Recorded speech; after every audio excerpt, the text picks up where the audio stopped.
बुधवार यानी 7 फरवरी को उत्तराखंड विधानसभा में यूसीसी यानी uniform civil code bill pass हो गया। इसी के साथ आज़ादी के बाद यूसीसी बिल पास कराने वाला उत्तराखंड देश का पहला राज्य बन गया। यूसीसी क्या है और इसके लागू होते ही उत्तराखंड में क्या बदल जाएगा? आज तक एक्सप्लेन में आज इसके बारे में सब कुछ जानने के लिए ये वीडियो एंड तक देखिए। सबसे पहले यूसीसी क्या है? यूनिफॉर्म सिविल कोड या समान नागरिक संहिता को आसान भाषा में समझने के लिए पहले ये समझिए कि आमतौर पर किसी भी देश में 2 तरह के कानून होते हैं, क्रिमिनल और सिविल। क्रिमिनल कानून में आपराधिक मामलों की सुनवाई की जाती है, जैसे हत्या, मारपीट, लूट, चोरी आदि। इसमें अपराधी किसी भी धर्म, जाति, समुदाय का हो, सभी के लिए एक तरह की प्रक्रिया और सजा का प्रावधान होता है। वहीं शादी ब्याह, संपत्ति से जुड़े जैसे निजी मामले सिविल कानून में आते हैं। ऐसे मामलों में कोर्ट सेटलमेंट कराता है या पीड़ित पक्ष को मुआवजा दिलाता है। भारत में निजी मामलों में परंपराओं का भी महत्व है, इसलिए इससे जुड़े कानूनों को पर्सनल लॉ भी कहते हैं। जैसे हिंदुओं की शादी हिंदू मैरिज एक्ट के तहत होती है, वैसे ही मुसलमानों में मुस्लिम पर्सनल लॉ के तहत, और ऐसे ही और दूसरे धर्मों में अलग पर्सनल लॉ हैं।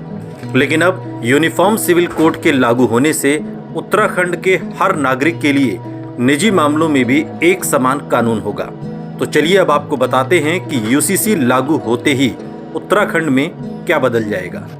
सबसे पहले शादी ब्याह के मामलों में क्या कहता है यूसीसी? शादी पुरुष और महिला के बीच ही हो सकती है।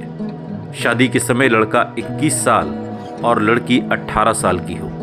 शादी के समय अलग अलग धर्म के लोग अपनी धार्मिक विधि से विवाह कर सकते हैं, लेकिन शादी का रजिस्ट्रेशन कराना जरूरी होगा। तलाक के लिए क्या कहता है यूसीसी? शादी की 1 साल की अवधि तक पति या पत्नी तलाक का आवेदन नहीं दे सकते हैं। तलाक के लिए पति और पत्नी दोनों को समान अधिकार दिया गया है। कोई भी शख्स तलाक के लिए याचिका दायर कर सकता है अगर पति पत्नी में से किसी ने भी किसी और के साथ मर्जी से शारीरिक संबंध बनाए हो, किसी ने भी क्रूरता का व्यवहार किया हो, विवाह के बाद दोनों पक्ष कम से कम 2 साल से अलग रह रहे हों, किसी एक पक्ष ने धर्म परिवर्तन कर लिया हो। उत्तराधिकार के मामले में क्या कहता है यूसीसी? बेटा बेटी दोनों को संपत्ति में समान अधिकार मिलेगा। गोद लिए गए, सरोगेसी से पैदा हुए या दूसरे मेडिकल तकनीक से पैदा हुए बच्चों के बीच कोई अंतर नहीं है, उन्हें संपत्ति का उत्तराधिकारी माना गया है। महिला या पुरुष की मृत्यु के बाद उसके पति या पत्नी और बच्चों को समान संपत्ति का अधिकार मिलेगा। मृत व्यक्ति के माता पिता को भी समान अधिकार दिए गए हैं। उत्तराधिकार के प्रयोजनों के लिए ऐसे उत्तराधिकारियों के बीच कोई भेद नहीं करता है जिनका जन्म हो गया है या जो उस व्यक्ति जिसकी संपत्ति का बंटवारा होना है कि मृत्यु के समय गर्भ में था। लिव इन के बारे में क्या कहता है यूसीसी? वैसे ये भी पहली बार हुआ है कि जब लिव इन रिलेशनशिप को लेकर कानून बनाया गया हो। यूसीसी कहता है लिव इन रिलेशनशिप में रहने वालों को जिले के रजिस्ट्रार के सामने इसको डिक्लेयर करना होगा।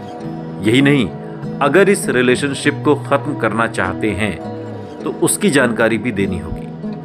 अगर कोई कपल बिना सूचित किए 1 महीने से ज्यादा लिव इन रिलेशनशिप में रह रहा होगा तो उन्हें 3 महीने की जेल की सजा या 10,000 रुपए का जुर्माना लगाया जा सकता है। 21 साल से कम उम्र के लड़के लड़कियों को रजिस्ट्रेशन के लिए माता पिता की सहमति लेनी होगी। लिव इन रिलेशनशिप में रहने के दौरान अगर बच्चा पैदा होता है तो उसे भी वैध माना जाएगा। इसके साथ ही अगर रिलेशनशिप टूटती है तो महिला अदालत जा सकती है और गुजारा भत्ता भी मांग सकती है। आपको कैसा लगा ये वीडियो हमें कमेंट बॉक्स में